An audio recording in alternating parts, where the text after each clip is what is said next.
Waalaikumsalam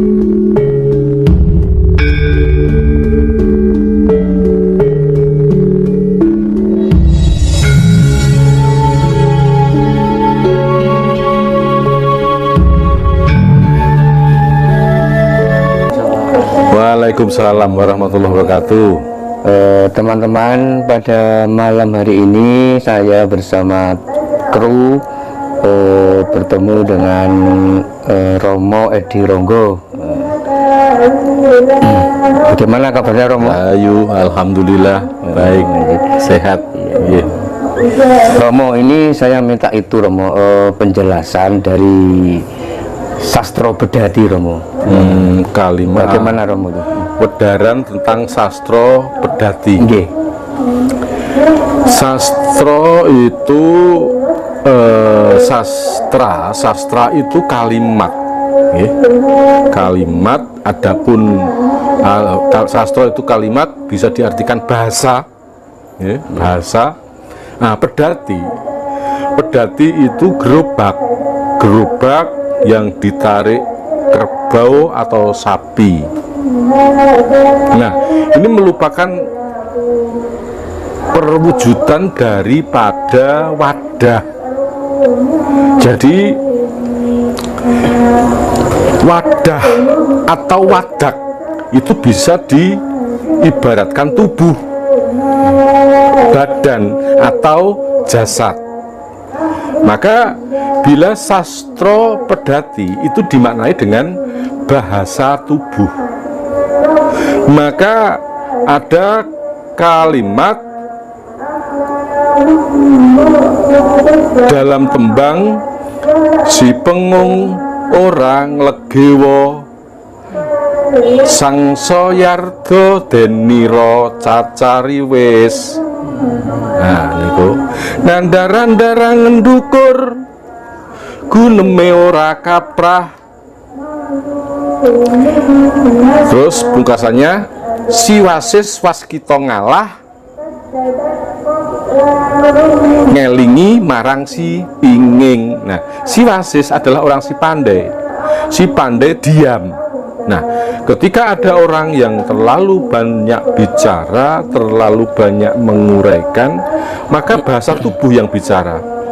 Dia dengan senyum, dengan bagaimana memberi kemantapan lawan bicaranya, momong. Nah, jadi si wasis waskita ngalah ngelingi marang si pinging.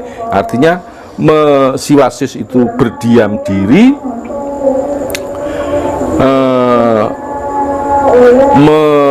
menutupi kebodohannya si pengung tersebut. Jadi sastra pedati adalah bahasa tubuh. Bagaimana kita mengisyaratkan, misalkan wah, candrane wong nesu kae piye. Nah, gitu kan. Jadi kita bisa memahami bahasa tubuh. Wah, kae lagi nesu, misalnya begitu. Padahal si pemarah tadi tidak mengungkapkan kata-kata, tidak bersuara, tapi sudah mampu berkata lagi marah gitu. Nah, inilah yang dinamakan sastra pedati. Pedati sekali lagi kerbau atau sapi yang menarik gerobak. Ibaratnya si kerbau adalah sukmanya, nyawanya, sedangkan gerobak adalah jasadnya. Kemanapun si sukma atau nyawa ini melayang, si raga pun mengikutinya. Namun manakala sukma ini melepaskan, si pedati pun diam. Nah, itu yang dinamakan sastra pedati, kurang lebihnya seperti itu. Jadi sekali lagi, sastra pedati, sastra adalah bahasa, pedati adalah gerobak, dan gerobak itu laksana jasad atau wadak manusia. Berarti intinya kalau dikaitkan dengan kehidupan manusia seperti apa Romo? maknanya? Maknanya adalah bahwasanya kita harus mampu mong kinemong, melihat gelagat suasana tubuh lawan kita. Maksudnya lawan bicara kita. Selagi lawan bicara kita, misalkan saya dengan panjenengan karena ada keinginan, saya mau meminjam suatu kebutuhan misalnya, tapi kok kelihatannya panjenengan murung bermuram durja, tolong jangan sampaikan ini, gitu. Kalau toh menyampaikan, ya harus memakai tata cara yang lebih sopan agar tidak menyinggung perasaannya sehingga menggerakkan tubuhnya, gitu. Orang ini mau marah, bagaimana agar orang ini tidak jadi marah, kan gitu. Jadi ada seorang karyawan, bosnya sudah kelihatan, mau wajahnya masam dan bagaimana. Nah ini bagaimana sikap anak buah tersebut terhadap bos? Jangan malah membuat masalah. Nah ini nanti akan ibarat bom waktu akan meledak. Berarti intinya membaca bahasa tubuh ya, Belajar bahasa tubuh. Ya. Romo, ini kan pada akhir-akhir ini kan banyak bencana, Romo. Dan tidak sedikit orang-orang yang spiritual itu yang memprediksi bahwa ini akan terjadi bencana yang lebih dahsyat. Salah satunya ada yang melebihi seperti corona, Romo. Nah, itu firasat Romo Edi, pandangan Romo Edi di tahun ini seperti apa, Romo? Memang saya pernah menguraikan tentang isyarah, masalah tentang bencana yang akan terjadi, dan bencana itu tidak akan berhenti sampai di situ, akan ada lagi susulan-susulan. Nah sesungguhnya ini adalah bentuk bahwasannya alam sedang murka. Mengapa demikian? Mengapa demikian? Karena kita sudah kehilangan, melupakan jati diri. Jadi nuwun sewu, monggo kita menengok jauh beberapa ratus yang silam, tatkala Pulau Jawa masih suwung, masih sepi, hingga ada salah satu utusan dari tanah Arab yang diminta untuk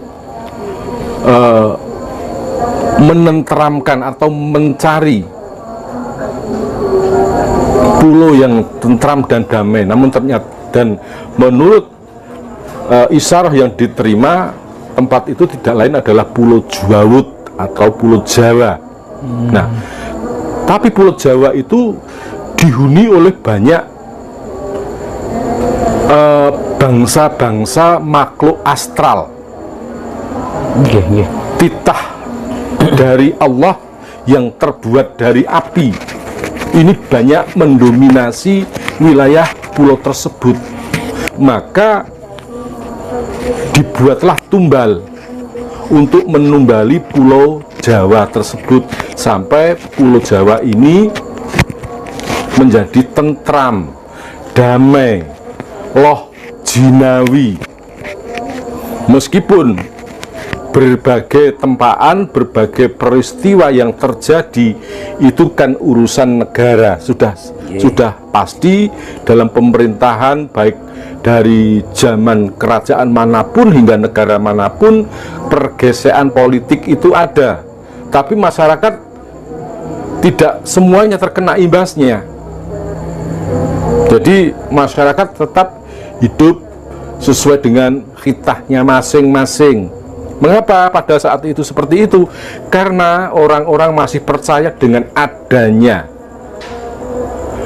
danyangan atau leluhur yang menunggu salah satu tempat.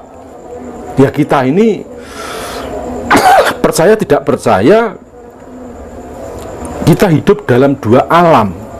Ada alam manusia dan juga alam makhluk astral. Makhluk astral punya tempat sendiri, dan makhluk astral tidak pernah meminta apa-apa, tidak akan pernah mengganggu manusia apabila dia juga ya setidaknya diopeni, bukan disembah, diopeni. Bagaimana cara ngopeninya? Ya membersihkan tempatnya, ikut nyadran, selamatan. Lu Jawa kan selamatan, Mas. Sing kerep kan selamatan, meminta agar manusia itu, anak cucu Adam ini senantiasa diberkahi dan diberikan keselamatan. Tapi kan nggak ada. Kalau kita selamatan di salah satu tempat yang mungkin makam, katakan begitu, kita dianggap musyrik, sehingga banyak orang yang malu melakukan itu. Malu ngakoni nek iku tinggalane utawa warisane Mbah Buyut. Padahal itu penting. Labuh segoro, misalnya larung sesaji di laut itu. Nah, kalau orang Jawa mengatakan sedekah bumi, nah ini bukan kok menyembah bumi, sebagai wujud terima kasih anak cucu Adam kepada Allah Subhanahu wa Ta'ala yang telah menciptakan kita manusia dari bumi suci, air suci, angin suci, dan juga api suci. Nah, terima kasih kita itu diwujudkan dengan sedekah. Sedekah bukankah diajarkan oleh orang-orang Islam pendahulu kita? Sedekah ini apa toh? Memberi kepada orang yang kekurangan. Nah, di saat itulah kita bersedekah, tapi memang tempatnya ya seperti ya di tempat yang dianggap ingin, dengan harapan agar mereka tuh tahu tempat ini jangan diusik gitu loh. Sekarang kan tidak, itu dianggap musyrik. Laut